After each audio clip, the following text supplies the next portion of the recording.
Nós oramos em nome de Jesus. Amém. Muito bem.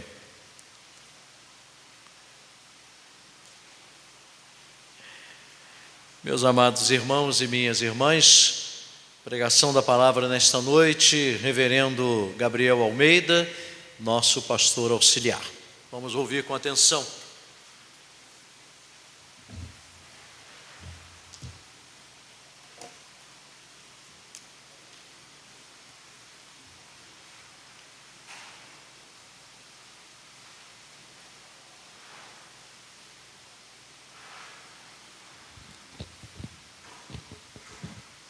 Que a graça e a paz de Cristo Jesus esteja com os irmãos e as irmãs em mais uma noite de adoração, de culto ao Senhor, de celebração ao nome do Altíssimo Deus.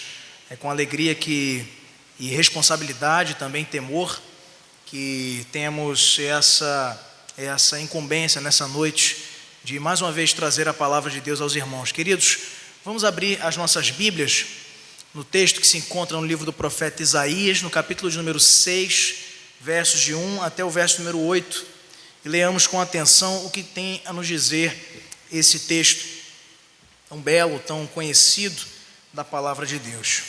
Isaías capítulo 6, versos de 1 até o verso de número 8. Veja atentamente comigo, e conforme você for encontrando, fique de pé em reverência à palavra de Deus para lermos e acompanharmos com atenção essa porção das Sagradas Escrituras. Isaías capítulo 6, versos de 1 a 8. Amém? A visão de Isaías e o seu chamamento. No ano da morte do rei Uzias, eu vi o Senhor assentado sobre um alto e sublime trono, e as abas de suas vestes enchiam o templo. Serafins estavam por cima dele, cada um tinha 6 asas, com 2 cobria o rosto, com 2 cobria os seus pés, e com 2 voavam.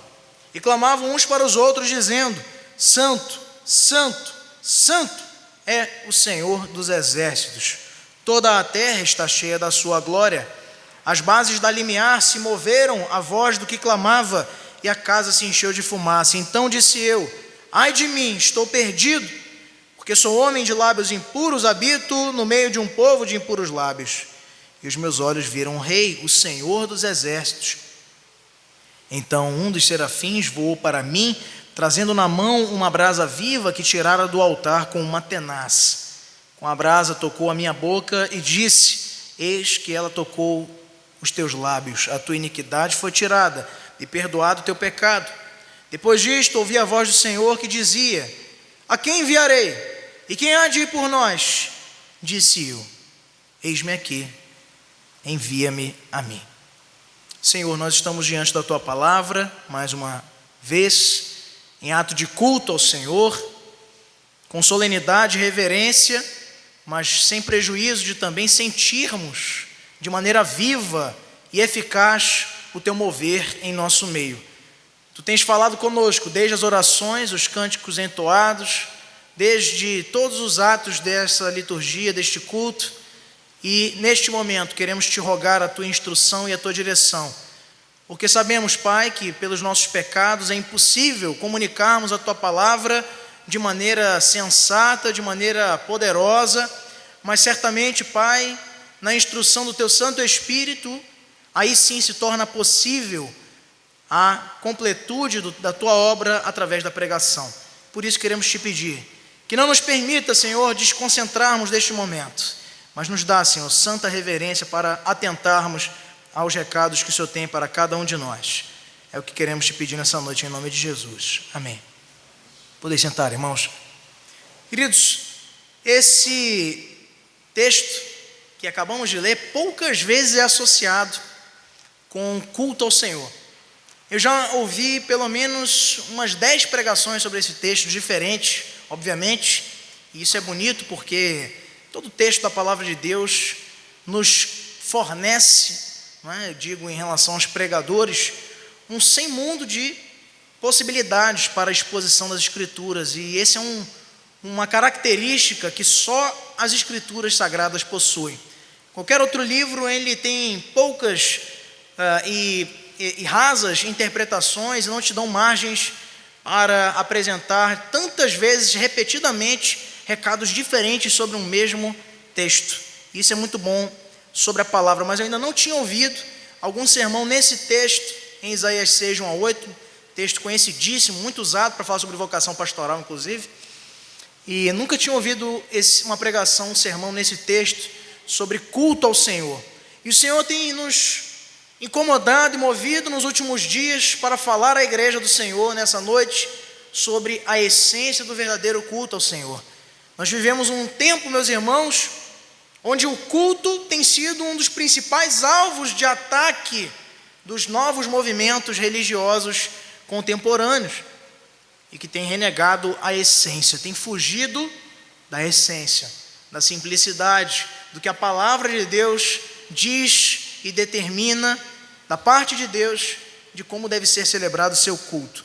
Por um lado, alguns se autoproclamam os defensores da moralidade do culto, nossos conhecidos neopuritanos, e com isso criam certas raízes de interpretação maléficas para a correta percepção de como deve ser o culto reformado. Por outro lado, temos outros defensores já chamados liberais ou neoliberais, que não fazem nenhum tipo de regramento ou pauta ou crivo para o que deve constar do culto ao Senhor.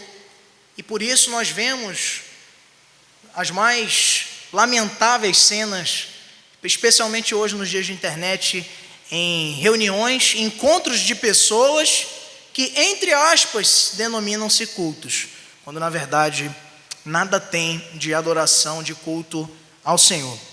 Mas eu queria perguntar para você nessa noite, você que é integrante de uma igreja reformada, de uma igreja calvinista, uma igreja que reconhecidamente preza pelo bom culto ao Senhor, o que você está fazendo durante o culto?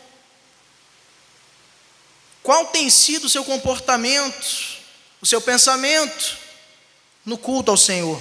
Você já parou para refletir no significado das palavras? O que significa culto? O que significa cultuar, adorar ao Senhor? Se não soubermos, queridos, o que significa cada ato do culto, cada uma das suas partes, nós não estaremos oferecendo a Deus um culto racional, como Paulo nos orienta lá na carta aos Romanos, capítulo 12, verso 1. O culto racional é aquele que se discerne, ou seja, que pode ser entendido em cada um dos seus elementos. Será que você já parou para refletir por que no culto tem um momento de ofertório, tem um momento de intercessão, tem um momento de dedicação, tem um momento de pregação da palavra, tem um momento de cânticos espirituais, tem um momento de hinos, tem um momento de ministração dos sacramentos, quando for o caso, ministração da Santa Ceia, ministração de batismos? Já parou para refletir por que isso acontece? Qual é a sequência? Qual é a razão?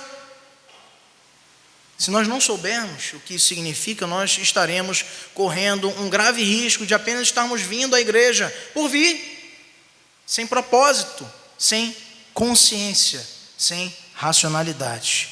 A palavra culto significa, meus irmãos, serviço, trabalho, é uma atitude de adoração a Deus, no momento em que separamos para louvarmos a Ele e ouvirmos a sua mensagem. No segundo capítulo do seu livro Adoração Bíblica, de 1987, o grande teólogo Russell Shedd trata das expressões bíblicas vinculadas ao tema do culto ou da adoração no Antigo e no Novo Testamento.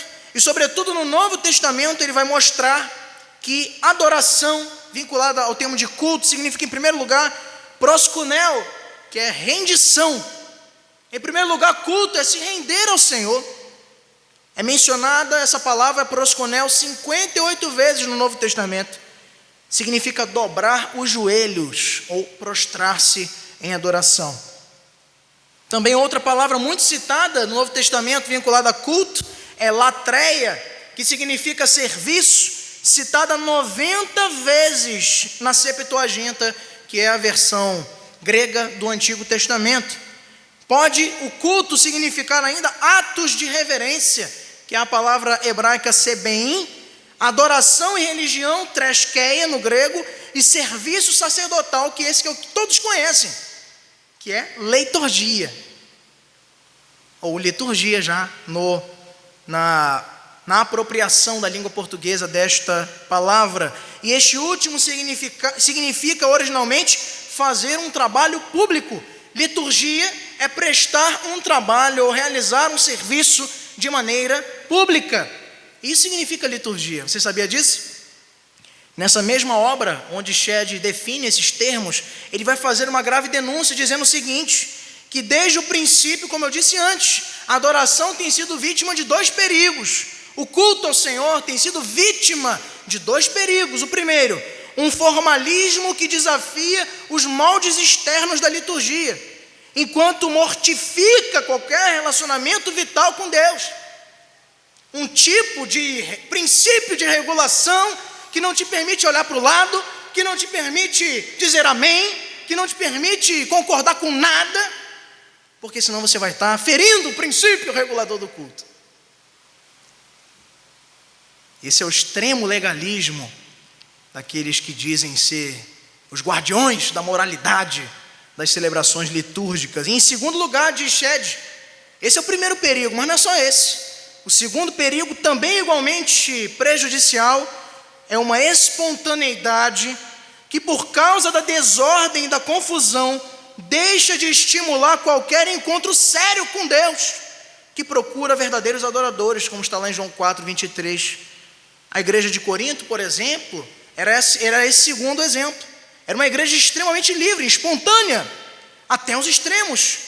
O que nós vemos aqui é que lá em Corinto a liberdade total reinava, o que por sua vez gerava confusão. Está lá em 1 Coríntios 14, 40. Amando essa suposta liberdade, a igreja de Corinto perdeu de vista o que era santificação e o que era comunidade. Nós não podemos, meus irmãos, nos deixar levar por esses perigos. Talvez pensando nos tempos maus que sobreviriam, há quase 2 séculos atrás, Charles Spurgeon logrou a seguinte brilhante frase: chegará um dia em que no lugar de pastores alimentar ovelhas, haverão palhaços a entreter os bodes. Isso já ocorreu, meus irmãos, já tem. Pesquise no seu YouTube, na sua rede social, na sua internet. Há uns 5 ou 6 anos atrás, por ocasião do falecimento do Roberto Bolanhos, o grande dramaturgo, não é, e ator mexicano, que todos conhecem como sendo o Chaves, ou o Chapolin Colorado. Por ocasião disso, um pastor achou muito interessante a ideia de pregar no seu culto, não vou citar nem o nome, nem a igreja, vestido de Chapolin Colorado, e assim ele conduziu todo o culto ao Senhor. Não é? Coisas que Spurgeon, lá nos idos do século XIX, já estava antevendo. Toda vez que nós lemos, meus irmãos, esse belíssimo texto de Isaías 6, de 1 a 8, e talvez um dos textos mais lembrados do Antigo Testamento, nós somos fatalmente inebriados com a visão que aquele profeta tem desse alto e sublime trono do Senhor. Mas nesse mesmo texto, nós podemos aprender com Isaías preciosas lições sobre a essência do verdadeiro culto ao Senhor, que é o que nós vamos ver aqui nessa noite. Em primeiro lugar, o culto ao Senhor tem o quê? Quando começa o culto, reverendo Elcio, primeira coisa que tem no culto é o quê? Prelúdio. Leia comigo em alto e bom som, leia comigo o verso 1 e o verso 2. No ano da morte do rei Uzias, o Senhor assentado sobre um alto e sublime trono, e as abas das suas vestes enchiam o templo, serafins estavam por cima dele. Quando Isaías entrou no templo, na visão que teve, sublime, maravilhosa, desejável, já estava ali instalada uma adoração. O ambiente estava preparado para sentir a presença de Deus. O prelúdio, meus irmãos, no culto público ao Senhor, é um momento de preparação, é um momento de oração silenciosa, é um momento em que você chega, especialmente para aqueles que não chegam atrasados, obviamente, e perdem, nem sabia que tinha prelúdio. De repente alguém aqui pensa, esse negócio existe na liturgia da igreja? Não é? Porque de repente não chega no horário devido. O prelúdio é a preparação. Antes do culto, o pastor com a liderança, os envolvidos na equipe de louvor, na equipe de mídia, na equipe de som, a junta diaconal, eles oram pelo culto, se preparando, é um prelúdio. As pessoas chegam ao templo, quando chegam antes, e dedicam alguns momentos para orar ao Senhor, para agradecer pelo dia do Senhor, para se preparar, para pedir ao Senhor que abra o seu coração, que rasgue a sua consciência, para que perceba e não deixe passar nenhum detalhe desse tão maravilhoso e solene ato que é o culto ao Senhor, a Santa Assembleia dos eleitos de Deus. Ao mesmo tempo, você pode fazer uma oração, pode ser também no prelúdio utilizado um momento de um fundo musical, um hino de reflexão. Não se deve desprezar, queridos, o momento de prelúdio. Não é momento para se bater papo. O prelúdio não é para você chegar na igreja e contar todas as novidades do Instagram. Não é também um momento para ficar de conversa fiada. Não é o momento de conferir as últimas mensagens do WhatsApp antes de começar o culto. Mas sim é um momento de preparação e de reverência. O culto já começou no prelúdio. Quando você vier para a igreja, pense nisso, com reverência, com santidade, entendendo a seriedade do que foi preparado no ato litúrgico, pois Isaías não chegou de qualquer jeito e foi ainda trocar umas ideias lá, e veja só que ele tinha todas as razões para isso, pois estava com seu coração enlutado, diz o texto, no ano da morte do rei Uzias. O rei Uzias, que era da sua parentela, ele sente a perda daquele tão chegado e tão amado rei, mas ainda assim, ele entende a seriedade quando então é chamado para esta visão tão enobrecedora. Muitas vezes, queridos, a gente perde esses momentos, a gente deixa de desfrutar desses instantes de bênção que você tem quando chega no culto com antecedência. E senta e ora e se prepara e já fica naquele clima, preparado para receber a palavra, para cantar com a igreja, com alegria. E não fica transitando, bebe 10 copos de água, vai 200 vezes no banheiro, troca ideias e depois do culto vai ter esse momento para você conversar, para você dialogar, para você trocar e ter momentos de comunhão.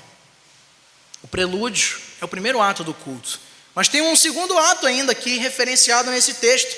O segundo ato desse culto é o louvor. Nos versos 3 e 4 diz o que, irmãos? Uns para os outros, dizendo: Santo, Santo, Santo é o Senhor dos exércitos. Toda a terra está cheia da sua glória. As bases do limiar se moveram à voz do que chamavas, e a casa se encheu de fumaça.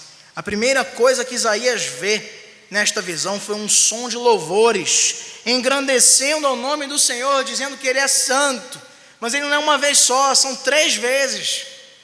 Mas antes que digam que essa é uma referência à Trindade, embora também seja uma associação às 3 pessoas da Trindade, o Pai, o Filho e o Espírito Santo, na realidade isso é um superlativo no hebraico, onde na realidade não tem como dizer. Na língua hebraica não existe o vocábulo santíssimo, ou o mais santo de todos, não existe. Então por isso, quando eles querem enfatizar a inatingibilidade daquele grau de santidade ou de qualquer outra qualidade ou adjetivo, eles enfatizam várias vezes. Isso é muito facilmente observável nas falas de Jesus, quando ele quer enfatizar que aquilo que ele quer dizer é fidedigno, é verdadeiro, ele dizia: em verdade vos digo. Então essa era a técnica gramatical dos hebreus para o superlativo, e por isso eles querem dizer em adoração, em louvor ao Senhor, que Ele é mais do que santo. Isso é adoração.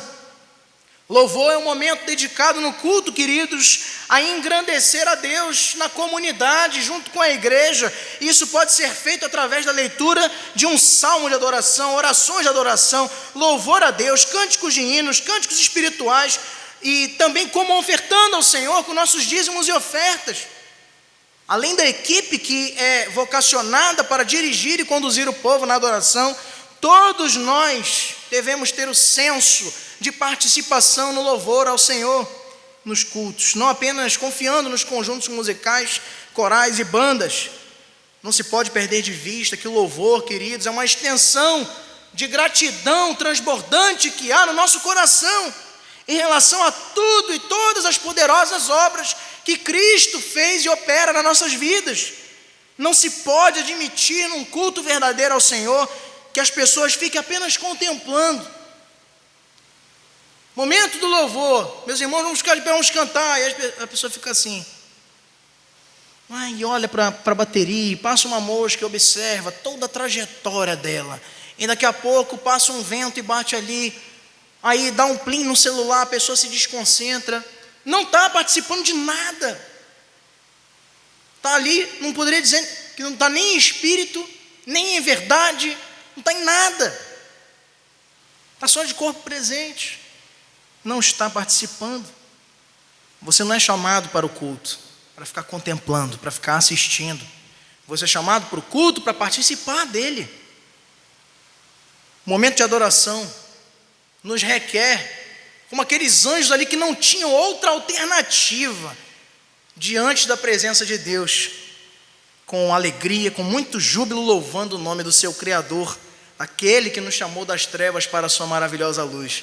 Meus irmãos, se você vem para a igreja, no culto ao Senhor, e fica assistindo, contemplando, não canta, não sente, não participa, você não sabe quem é que está aqui, ou você acha que é só uma reunião de gente, de pessoas, pois eu quero te dizer em nome de Jesus, que o Criador do universo está aqui nessa noite, Ele está presente aqui, Ele visita a sua igreja no meio da sua adoração.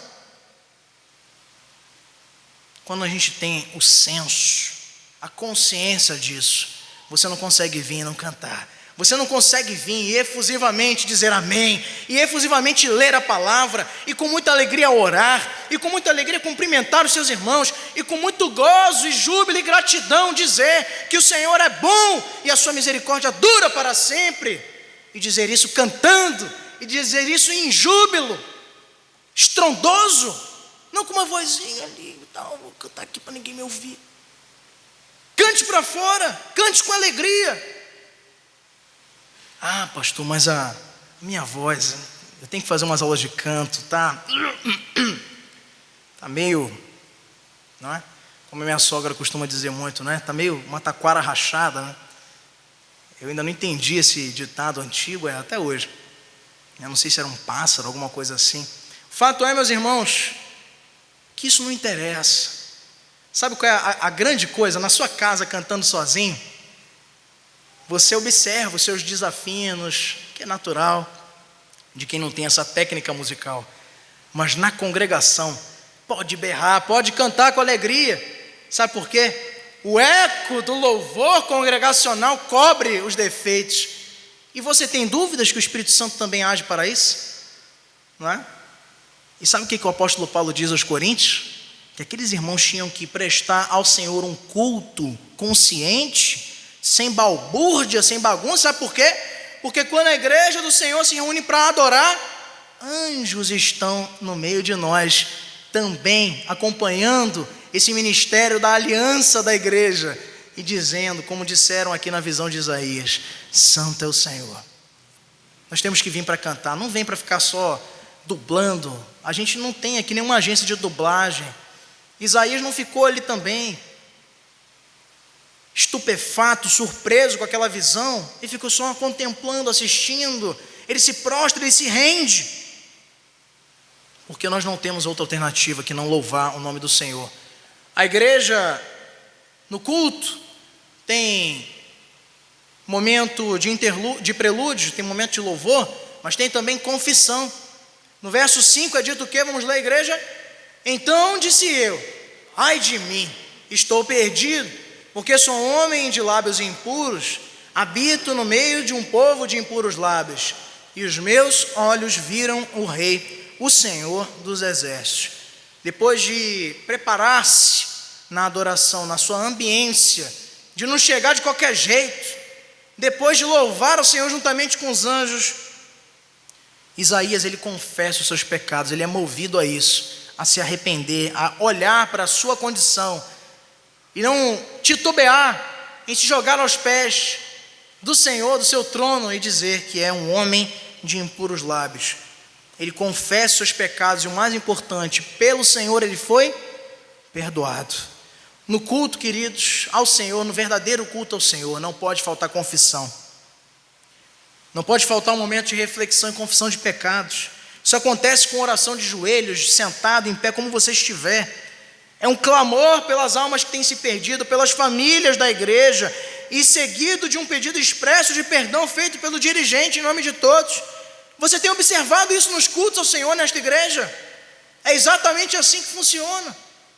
Mas será que você está observando com atenção? A confissão nunca pode deixar de ser um elemento do culto verdadeiro. Sabe por quê, queridos? Porque, como Martinho Lutero certa vez disse, eu pensei que o velho homem tinha morrido nas águas do batismo, mas eu descobri que o infeliz sabia nadar. Agora eu tenho que matá-lo todos os dias. Não é? Ainda mais para presbiteriano, que é o batismo por aspersão, aí é mais difícil ainda ele morrer. o pecado nas águas do batismo.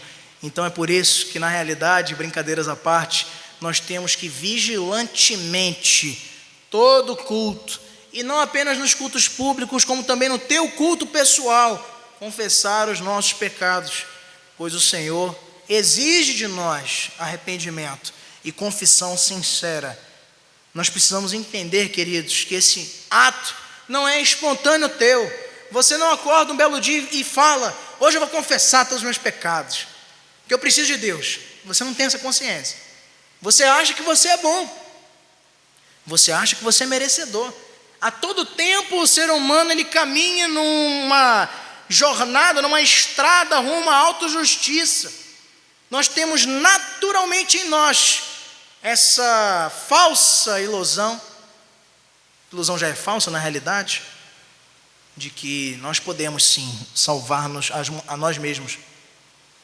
Mas a verdade é que a presença de Deus aqui representada no contexto da visão de Isaías é o que de fato o move a se arrepender. Sabe qual é a ilustração que melhor nos demonstra isso, queridos irmãos? É a comparação.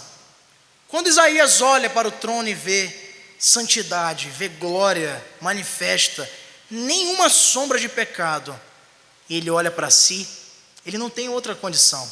De repente, quando você não está confessando os seus pecados, é porque você tem olhado pouco para Deus.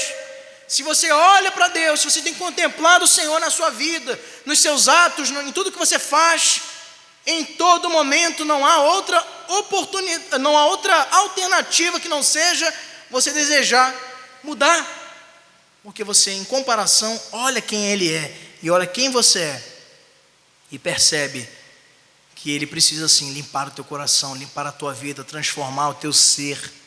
Confissão.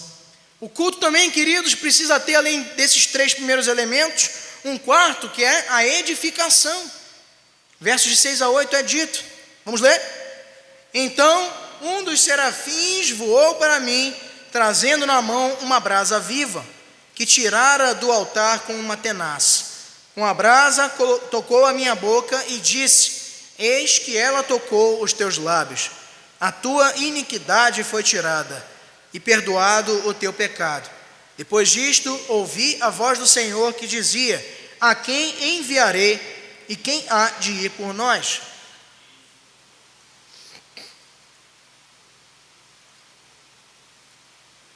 Isaías continuou nessa maravilhosa visão que teve, ouvindo a voz de Deus falar ao seu coração. Deus aqui, Ele coloca a brasa viva do altar, utilizando-se do seu mensageiro. Olha o simbolismo disso. Deus, diante do seu servo, usa um mensageiro que foi um dos serafins e manda que vá até o seu servo, que era assim indigno, e põe nos seus lábios o quê? Uma brasa viva do altar, para perdoar os seus pecados. E logo em seguida o constrange ao serviço. O que é isto senão pregação da palavra? O momento de edificação no culto é a culminância de todos os outros atos, e por isso está no centro. Se você for fazer uma divisão, e isso a gente aprende em liturgia, em administração eclesiástica, no seminário, mas todos os irmãos podem perceber isso numa igreja legitimamente reformada. Uma igreja raiz reformada tem mais louvor ou mais pregação? Muito mais pregação, não é? E por quê? Porque é o momento mais importante do culto, sem dúvida alguma. Muitas igrejas têm buscado substituir em seus cultos o momento dedicado à pregação da palavra e o substituem por peças teatrais, oportunidade para testemunhos vazios, muitos deles ineficientes, leituras de mensagens de vida, filosofia, poesias. Mas a verdade, queridos, é que nada pode substituir a pregação da santa palavra de Deus. É precisamente pela pregação que vem a fé, como nos diz Paulo em Romanos 10:17, e portanto trata-se sim do momento culminante do verdadeiro culto ao Senhor. O que edifica a igreja não é teatro, o que edifica a igreja não é jogo de luzes, não é show da fé. O que edifica a igreja não é um alto senso de comunidade. O que edifica a igreja não é o conforto das instalações. O que edifica a igreja é o evangelho da verdade de Cristo. É isso que edifica a igreja. É isso que transforma vidas. É isso que muda a sorte dos pecadores e os transforma para serem conformes à imagem do seu Filho. A palavra de Deus. Infelizmente, queridos, no momento da pregação,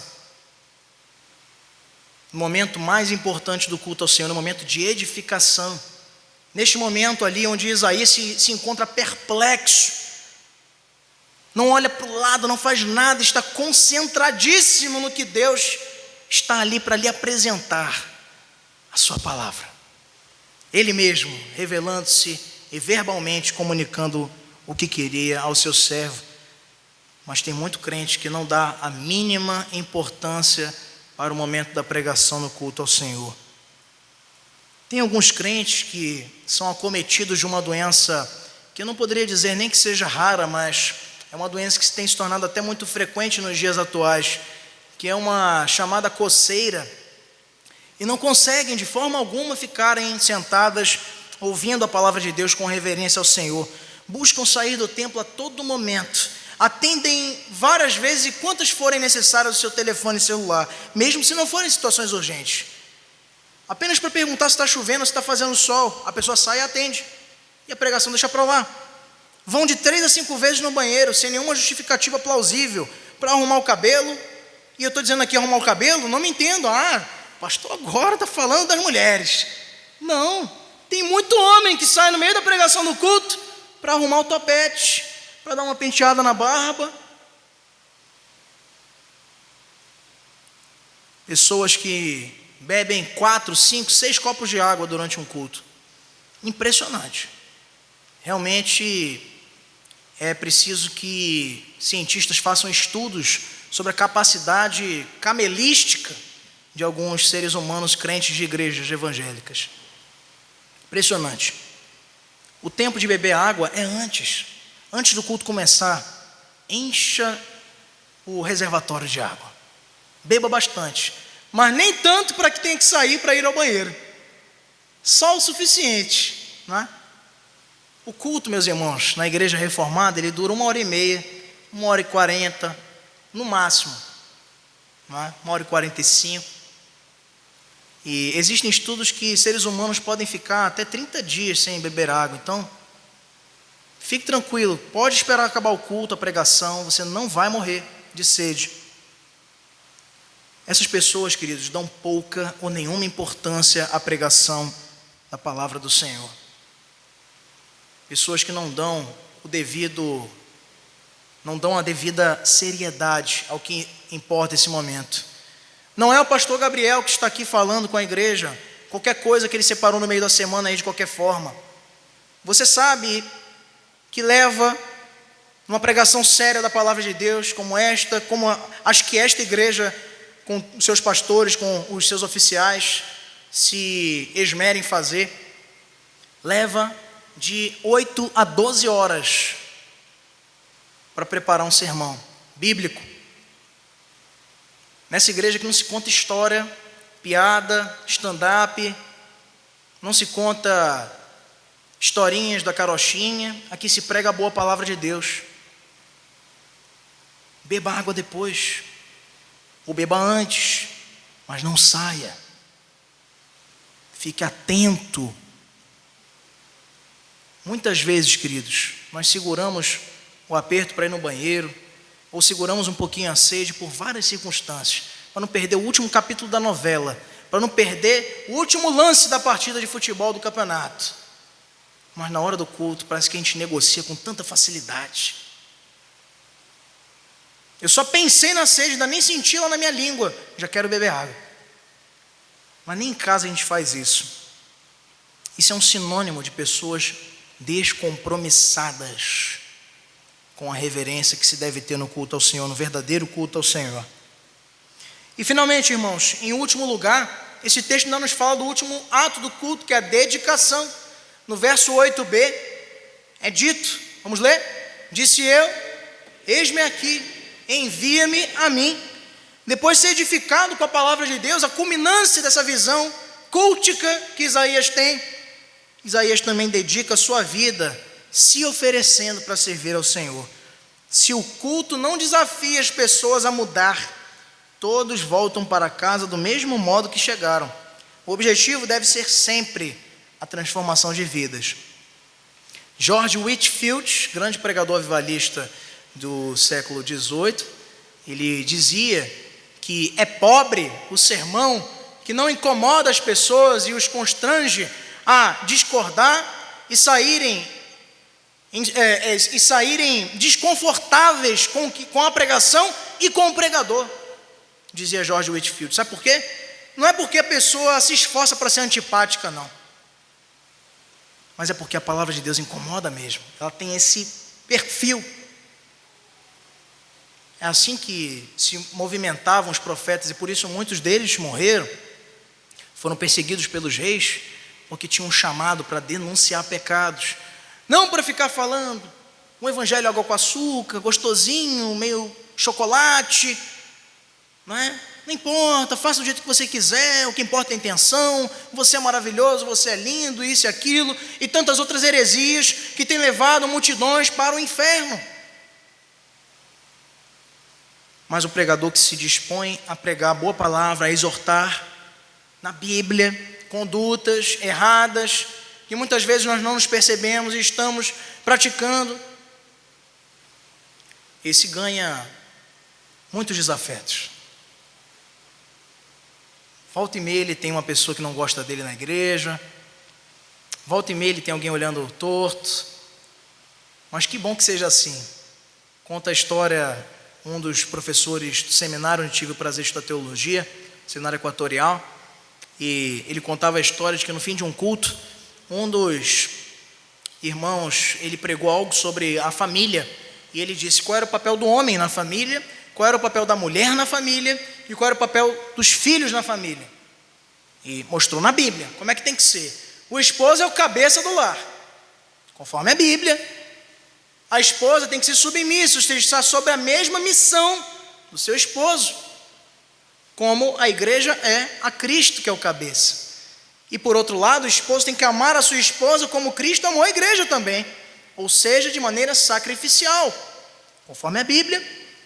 E os filhos devem em tudo obedecer aos seus pais, está lá em Efésios capítulo 6. Eu já li tanto esse texto quando fazia desobediência na minha infância, que eu decorei, não é? E esse texto fala muito também sobre os relacionamentos familiares. E no fim do culto, o pastor falou, conforme a Bíblia, e conforme eu acabei de mencionar aos irmãos, e o irmão, lá na porta da igreja, ou em algum local, um corredor, o interpelou dizendo: pastor, queria dizer que eu não concordo, não gostei nem um pouco dessas suas definições antiquadas e retrógradas a respeito da família. E aí o pastor, com muita sabedoria, e de uma maneira muito terna e serena, disse a ele: pois reclame com o Senhor, pois ele que escreveu, não eu, a palavra. Muitas vezes, queridos, a gente quer estabelecer uma ojeriza para quem prega e esquece que essa exortação vem do Santo Espírito de Deus, que essa exortação vem da palavra. A não ser que se suba a esse púlpito para pregar outra coisa que não seja a Bíblia, ouça com atenção, ouça com reverência, atente-se e principalmente para que a sua vida seja transformada. Se o culto não desafia as pessoas a mudar, ele não cumpriu o seu objetivo. Embora em nossa igreja reformada não exista a prática de um momento específico de apelo, de entrega de vidas após a pregação, cada culto é uma oportunidade singular de nos entregarmos novamente ao Senhor, de dedicarmos as nossas vidas a Ele que nos criou e nos fez. Também ao término do culto acontece o envio, a bênção apostólica, para que todos saiam abençoados por Deus. Não é por acaso, não é só protocolo não, que o pastor ergue as mãos e abençoa a igreja. A dedicação no culto não diz respeito apenas a isso, não somente a entrega de vidas, mas possui um aspecto relacionado, queridos, à consciência que o crente precisa ter, de que sendo Deus dono de todas as coisas criadas, incluindo a nós, tudo que devolvemos a Ele é tão somente o mínimo e sempre das suas próprias mãos. Portanto, dedicação diz respeito a uma entrega total e irrestrita de quem nós somos. Mas pastor, eu sou dizimista fiel da igreja, estou cumprindo com o meu papel de dedicação enquanto crente. Mas quanto de tempo você tem dedicado ao Senhor? Será que você tem dado como primícias também o seu tempo? A prioridade tem sido a igreja do Senhor, o seu serviço? Ou você tem dado o tempo que sobra? Pois eu quero te dizer que nem todo dízimo que você dê vai justificar isso no dia do juízo. Mas pastor, eu dou meu tempo, eu tenho critério, prioridade é o Senhor. Mas você tem dedicado tempo para visitar, para se empenhar em oração, na sua vida devocional?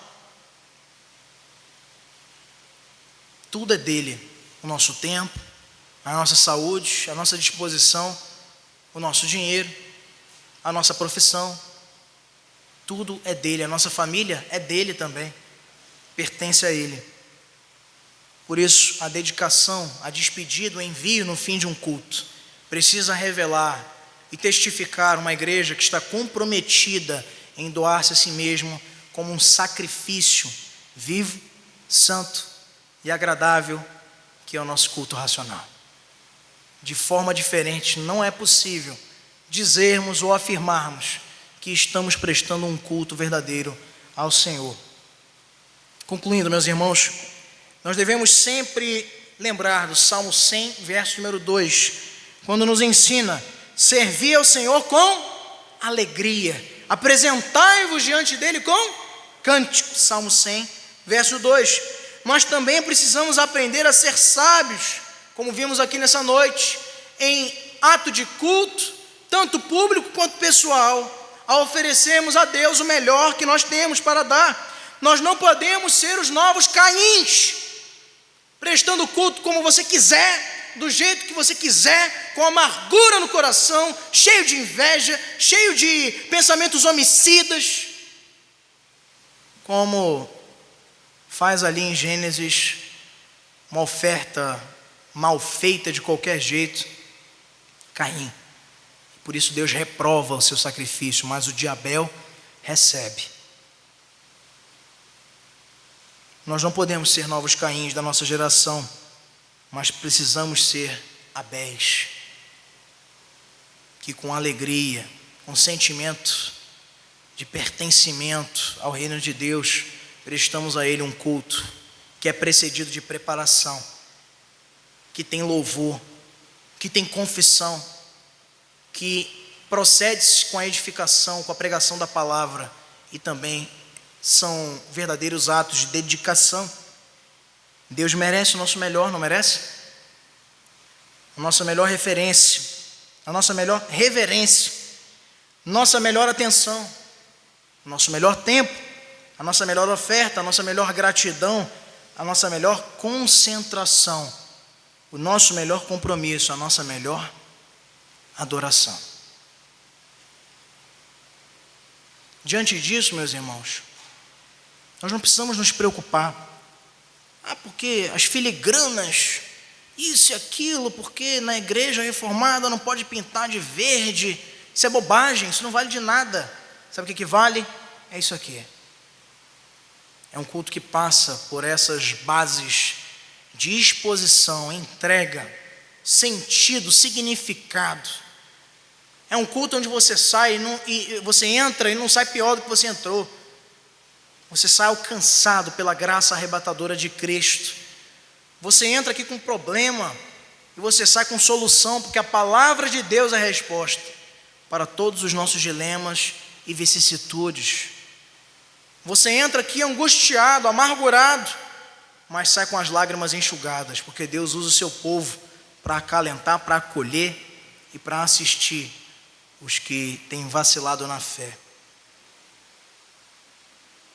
O desafio e a aplicação que essa mensagem quer trazer para nós, não da minha parte, mas de Deus, é que passemos a ter um olhar cada vez mais de seriedade ao culto do Senhor. Você tem 6 dias na semana, para fazer o que você quiser.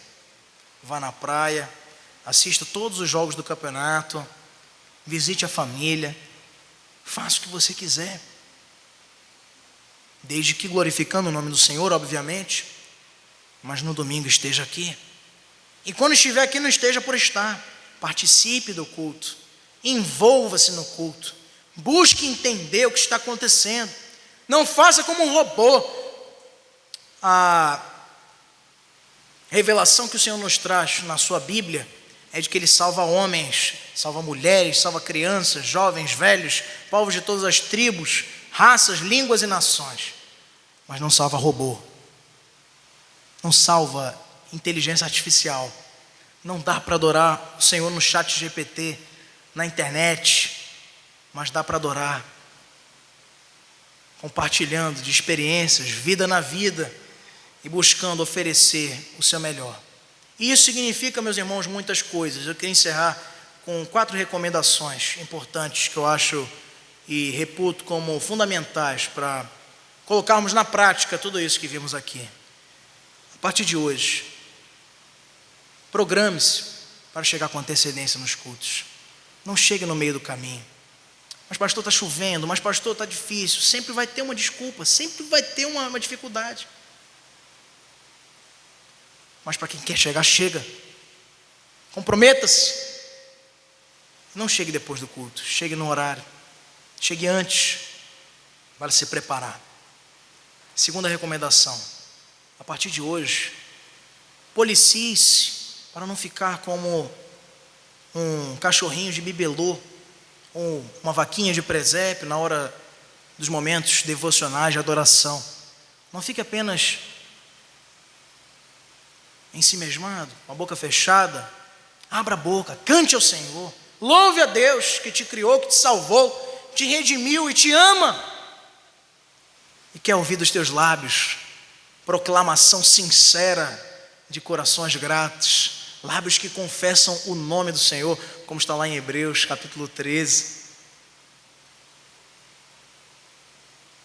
Terceira recomendação, queridos, no momento da pregação, esforce-se para não sair, para não desviar a tua atenção. Você pode pensar que é bobagem, que é uma besteira, o pastor aqui querendo moralizar. Não é não, querido.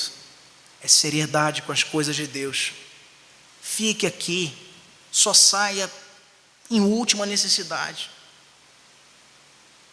Eu quero dizer para você que a melhor coisa que você tem para fazer é quando entra na igreja desligar o celular.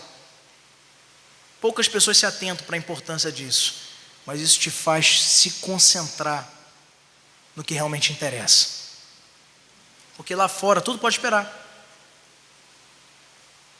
Mas quem sabe, alguns minutos perdidos numa pregação pode fazer muita diferença na sua vida. E em quarto e último lugar, queridos, comprometa-se a partir de hoje a dedicar a sua vida, um compromisso, pois Deus assim se porta para conosco. Ele é Deus de aliança, Ele é Deus de promessas, e não de promessas vãs, vazias, mas de promessas que se cumprem Quantas coisas, queridos, você tem visto hoje concretizado na tua vida e que antes era só uma oração, não é verdade? Dedique a Ele também o seu melhor.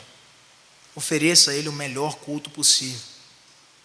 E peça ao Senhor que sempre nos instrua e te instrua para passar por esse filtro na dependência do Espírito Santo. Pois seguramente, meus irmãos, por mais que você se esforce, essa caminhada será de fracasso se sem o auxílio de Deus você não contar. Mas contando com Ele, Ele nos muda para fazer prósperas as nossas mãos no contexto de ofertar o sacrifício das nossas vidas em ato de culto.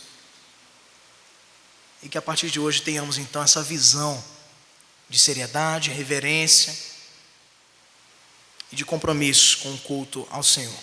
Fique de pé, vamos orar nesse momento e em seguida cantar um cântico de aplicação que vai completar esse sentimento. Durante o cântico dessa música separada, já vamos começar a praticar o desafio que eu acabei de dizer. Nós queremos ver a igreja toda cantando com alegria, em oração, com consciência do que está a dizer, não apenas cantando com a multidão de qualquer forma, mas cantando com consciência, com racionalidade. Senhor, nós te agradecemos, Pai, pela tua palavra pregada. Sabemos que ela fala primeiro a nós, também fala à tua igreja de maneira poderosa, de maneira eficaz, profunda, e nos desafia, Pai, a nos comportarmos diante da tua presença como o teu profeta aqui nesse texto se comportou. Seguramente, Senhor, ele sabia diante de quem ele estava se apresentando.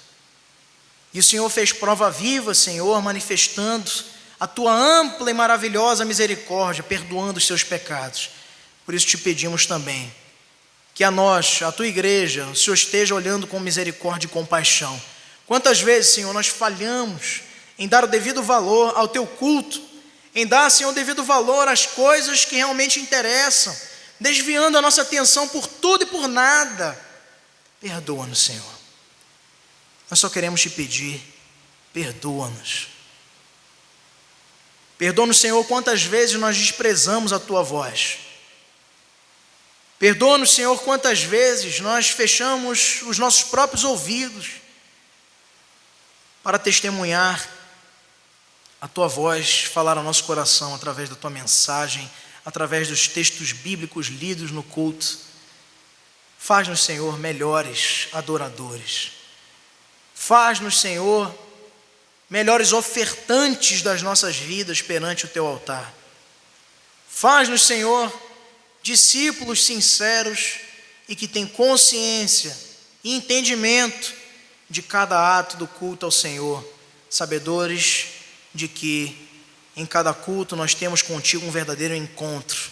Nos apresentamos como congregação diante do Senhor que nos criou para dizer que só tu és santo.